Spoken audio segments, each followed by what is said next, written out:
Chapter की शुरुआत होती है एक धमके से। ये था कई बार गालों पर जलन का एहसास। जंग हेयिंग ने चिल्लाया, किम डोकचा। अरे ये क्या है? किम डोकचा की दृष्टि झपकाई और उसका चेतना धीरे धीरे सतह पर आई। The exclusive skill fourth wall strongly activated है, किम डोकचा ने बोला। ओह! किम डोकचा की आवाज खुद जैसी नहीं लगी।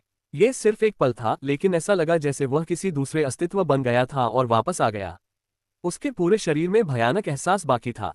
जंग हेयिंग की उंगलियों से छुए गए कंधे कांप रहे थे। जंग हेयिंग ने पूछा, तुम्हें क्या हो गया है? किम डोकचा को साफ याद नहीं था कि क्या हुआ था। उसने फोर्थ वॉल से एट्रीब्यूट्स विंडो चेक करने को कहा था, फिर एक आवाज सुनी थी। किम डोकचा ने अपनी कनपटी मली और पूछा, मैं कैसे बेहोश हो गया? जंग हेयिंग ने बोला, मुझे नहीं पता। अचानक बिजली गिरने की आवाज से मैं दौड़कर आया। किम डोकचा ने पूछा, बिजली? जंग हेयिंग ने बोला, वो चिंगारियां जो प्रोबेबिलिटी तोड़ने पर निकलती हैं, वो।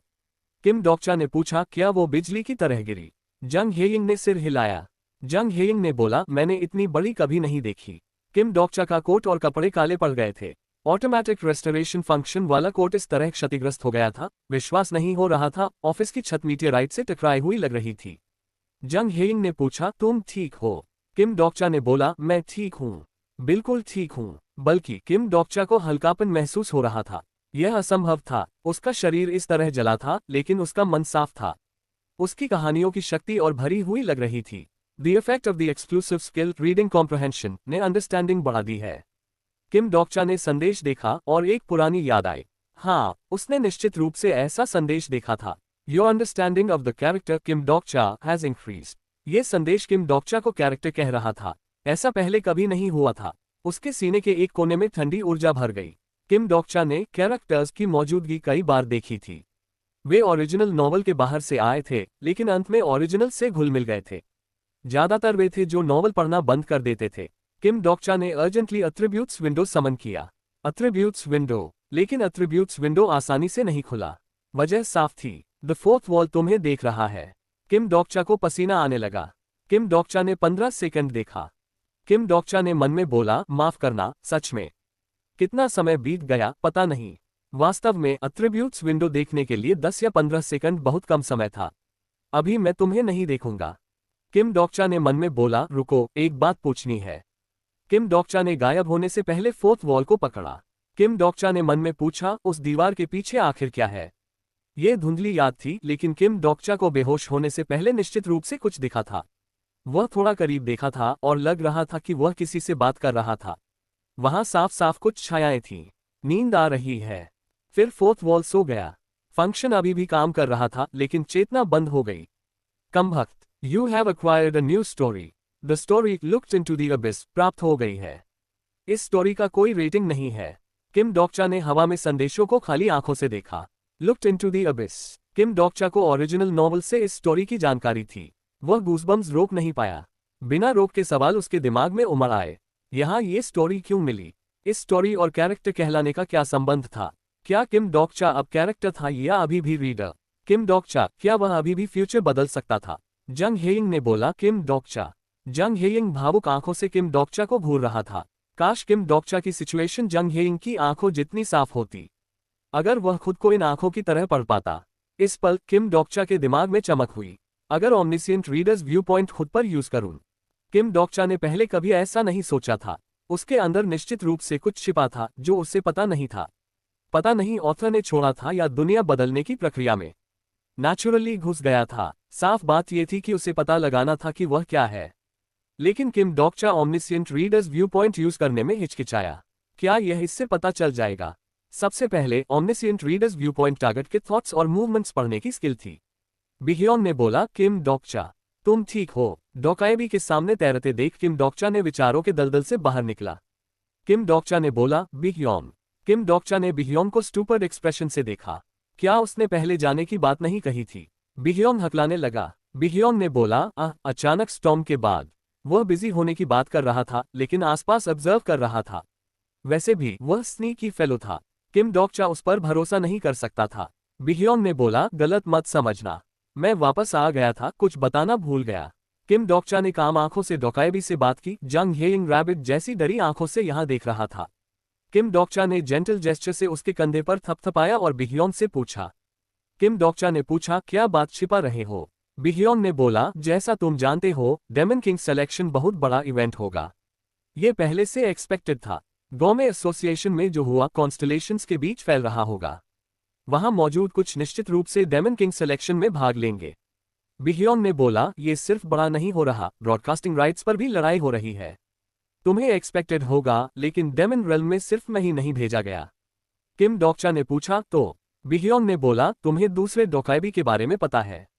किम डोक्चा को डोकायबी पता था। बिह्योन ने बोला, वो तुमसे बहुत ग्रज रखने वाला है।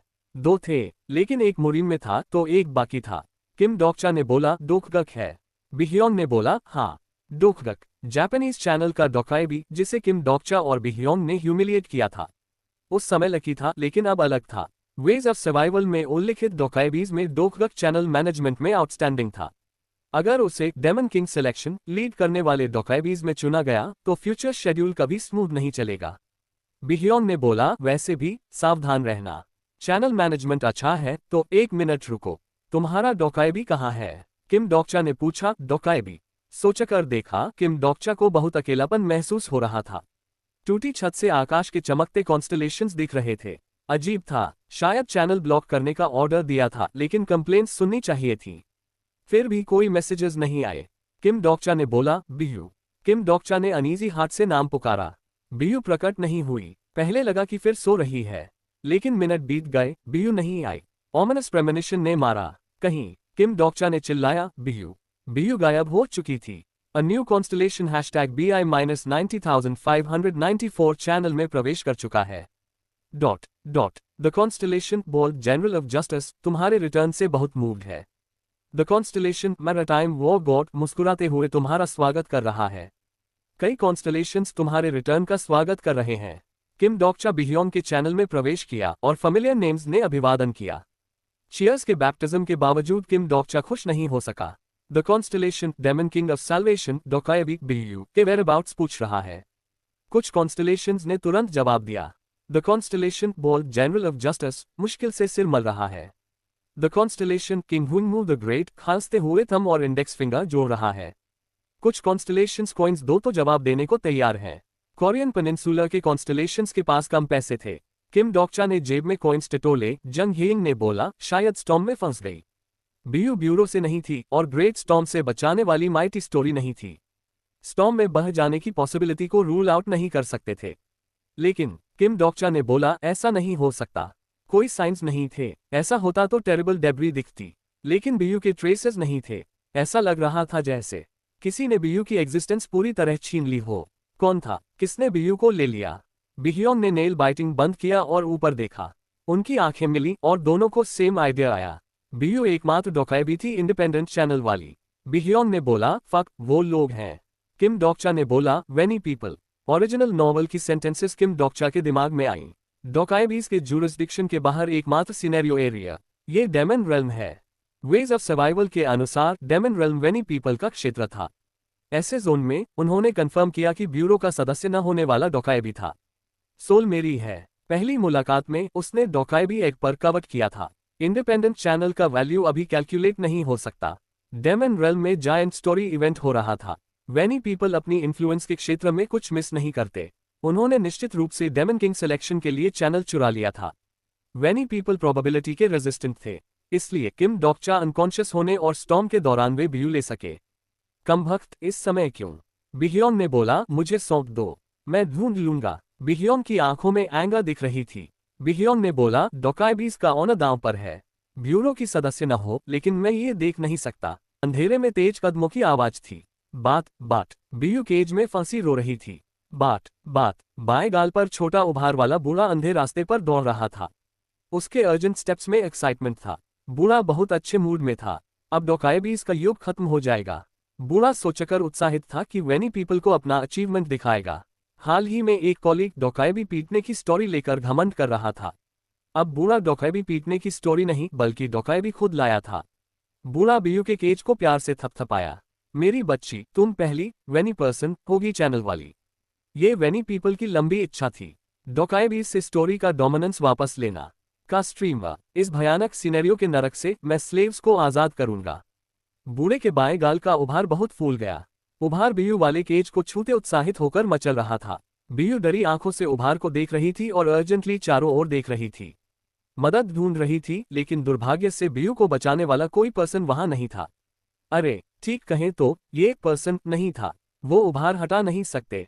ये था वह पल जब वैनी मैन ने पीछे मुड़कर देखा तो उसके सामने पीली चिंगारियों से बने 3 भाले लगे। वैनी मैन ने भौहें सिकुड़ी और पीछे हट गया। यह एक ग्रेट स्टोरी की शक्ति वाली अटैक थी। A senior Dokkaebi. हवा में भरी पीली ट्रेजेक्टरी के पार एक सिलोएट तैर रही थी। यह एक बेबी साइज डोकाएबी था, साफ सुथरे कपड़ों में। यह बिहियोन था। बिहियोन ने गरजते हुए बोला, उस बच्ची को छोड़ दो और अगर जानना है तो भाग जाओ। बिहियोन के मुंह से लाल दांत चमक उठे। स्टार स्ट्रीम के डोकाएबीज आसानी से गुस्सा नहीं करते। चैनल्स में कॉन्स्टलेशंस को डोकाएबीज के इमोशंस पसंद नहीं आते, लेकिन डोकाएबी के सचमुच गुस्सा होने पर केनाइन्स चमकते हैं। वैनी मैन ने बोला, ब्यूरो का सदस्य न होने वाली डोकाएबी के लिए तुम क्यों आ रहे हो?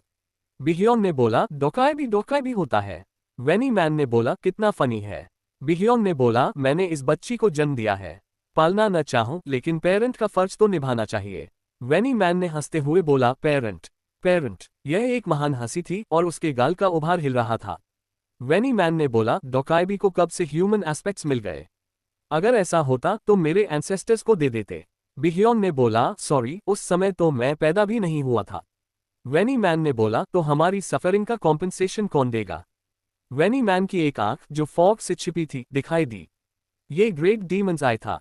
पीली आइरिस घूमने लगी और फियर्स प्रेशर निकालने लगी। वैनी मैन ने बोला, हमारे स्टोरी बैग छीने जाने का दर्द कौन कॉम्पेंसेट करेगा? बिहियोन ने बोला, ये बुलशिट क्या है?